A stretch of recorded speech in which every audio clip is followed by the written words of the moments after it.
Good morning, everybody. Welcome to Monday, 1st of February. Well done to all of you for getting through January. I think that's something to celebrate in itself. And those of you who've made New Year's resolutions perhaps have stuck to them the whole way through the month. Well done to you. You might have done something like Veganuary. You might have set aside a New Year's resolution to try something new. Adults, you may have done Dry January. Well done, and enjoy this evening.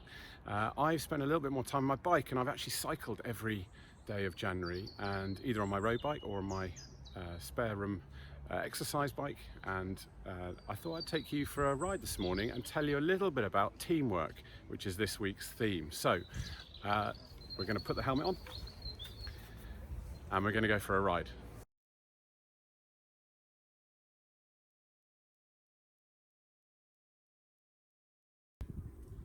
So during last lockdown, it really was a chance to reconnect with friends, get back on the bike. I am not the most keen runners, so getting back on the bike again was fantastic.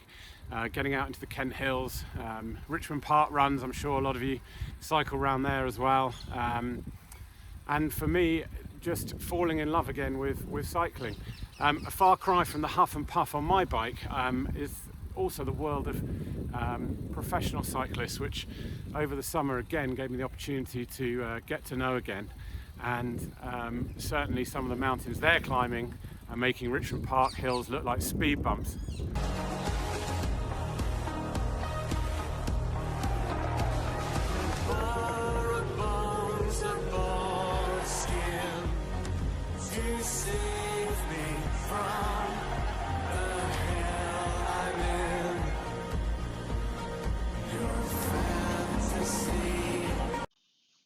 So some action drama from last year's Tour de France.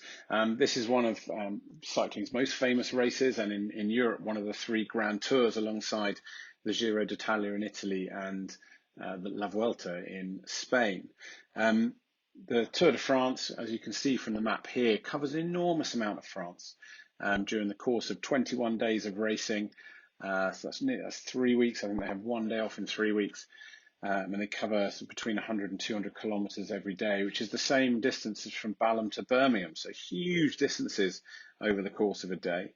You can imagine how challenging that is day in, day out for that long. Here we can see the mountain stages. So climbing mountains higher than Mount Snowdon, and then the next day having to do it again. So quite extraordinary efforts as they go through what they need to do. At the end of 3 tough weeks racing of the Tour de France, riders squeezing every ounce of energy from their bodies. One rider, of course, finishes first at the top of the pile, makes the history books, and we remember their names. And over the last 10 years, Bradley Wiggins, Chris Froome and Geraint Thomas have all won the Tour de France and ended up on the podium in Paris. The biggest race even highlights the individual brilliance by rewarding the leader with a special coloured jersey. As you can see from these pictures, the lead rider at the Tour de France wears a bright yellow jersey, so bright that you can even see it from the helicopter cameras that beam the pictures into your TV at home. Okay, so we've seen all these amazing individual riders looking to win the Tour de France, end up on the podium with all the glory, the titles, the flowers. But why am I linking this to teamwork? How am I going to do that? Well, behind every champion, there is a huge team of people that are going to try and get them onto that podium. It starts with an army of mechanics, designers, engineers, whose task it is to make the lightest, fastest bikes possible to help the riders climb in the mountains and sprint on the flats. So before we even start to look at the team of riders who support the best rider in a team, the average Tour de France team will take 4 seigneurs. These are the trainers, masseurs. They hand out all of the nutrition to the riders as they're heading around the course. They'll take 4 mechanics, make sure the bikes are running smoothly, they're clean, they're working to their optimum. There'll also be a general manager who makes sure everyone is in the right place at the right time, making sure that any punctures, any mechanical faults on the bikes are attended to quickly in the cars during the course of a race, maybe deciding tactics as well. There'll be a chef to make sure that they're eating and drinking the right amount of suitable food and drink before, during and after a day's riding out in the mountains. There'll be a press officer to arrange interviews with the media. Huge crews of media from radio, TV will all be out there during the Tour de France. There'll be a doctor in case there's any injuries or riders get ill, to make sure that they're fit and healthy, again, checking on nutrition levels, hydration levels, to make sure that they can ride every single day. And finally, a photographer in their team as well, to make sure they capture, hopefully, all that success that might come their way as they head on. So this team heads off in 10 different vehicles: trucks, a bus, 2 vans, 6 cars, and within all of those, they carry with them 27 bikes. They'd have 18 time trial bikes and 80 different pairs of wheels. There are 2,000 water bottles for a race, 400 nutritional packs for racing, 1,000 energy bars, 1,500 gel packs, and of course all of the kit as well, that will see all of the riders through to the finish line. Okay, so we've seen the doctors and the mechanics and the masseurs. We've seen the kit, the cars, the trucks, the bikes, all the water bottles, all the food, everything they need to get on top of that podium. What we haven't spoken about is the team of riders that's going to help them, and this is the team within the team that really does make the difference between whether a rider's nearly there or is definitely there. So each team is made up of 8 riders, and they will start the race often with a lead rider. So in this case, in the photo, Chris Froome was the lead rider for Sky the year this picture was taken. And there was a sprinter in the team who would try and win the shorter sprint stages. But the other 6 riders were making up the team. They would be known as domestique or poncheur. And that meant they were all-round riders, and they had to work together as a team to help the lead rider end up at the top of the general classification, the leaderboard. You can see here how they're going to work together to all stick together as they work their way through the different stages, through the kilometers.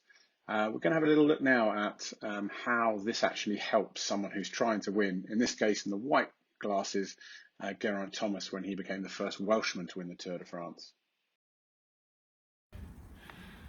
Okay, so you'll notice that I have a special guest with me now, and we're going to just try and explain why these teammates are so important to the rider at the front. As you'll see, I'm in the front, and it's much harder to ride into the wind. You can probably hear it on my speakers because you're going through the air.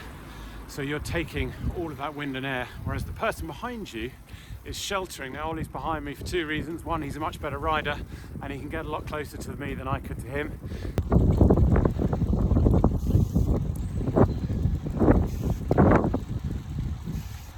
And B, he's going to be our leader. So he'd be tucked in behind me.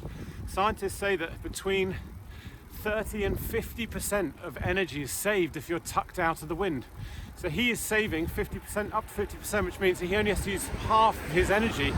So that when we're cycling over 100 kilometers, you can imagine he's saving. We're working hard as domestiques to keep him out of the wind so that he can then carry on with his riding. And then when we get to that point where he is able to go for that stage win perhaps, then he can then tuck out, he can then race, and off he shoots. He'll pull out from around me, and he'll zoom up the road or up the mountain, and he'll try and get that stage win for his team. So that's the idea of drafting, to help all those riders. So some of the domestiques will be doing this, carrying their lead around for stage after stage. They never win, but they are part of the team, and without them, that leader can't get to where they want him to be as a team. So it's such an important role of an amazing selfless teamwork. So in many team sports, you'll have 1 or 2 individuals who will take much of the limelight. But what we have to value in the message of today really is when we're part of a team and we're having those shared experiences, those friendships, those memories. We don't have to have our names up in lights here. The domestique will know that they've been part of huge success. They'll know that they'll have gained so much from being part of this team, helping someone else. And you can see as they come across the line together, that togetherness and shared experience that they've had, something that they won't forget for the rest of their lives. So making sure that we take away a lesson from that and get stuck into some of the teams that we want to play in, and contribute to that team's success. Really, really important. Okay, so during lockdown, it's been even more important that we're part of a team and stay connected with each other, whether that's on Teams or Dojo, or whether we're having Zoom calls with our grandparents. When we get back, hopefully not too long now, to get back in school, we'll see you all. You might end up being the individual in a team or the leader. You might be a striker in football or a shooter in netball, or you're singing a solo in the chamber choir. But it's important that you also play your part in the bigger team. So make sure that you get stuck into some teamwork. Make sure that you have a go at being a domestique. See how that goes for you. Have a great week, everyone. Look forward to seeing you soon.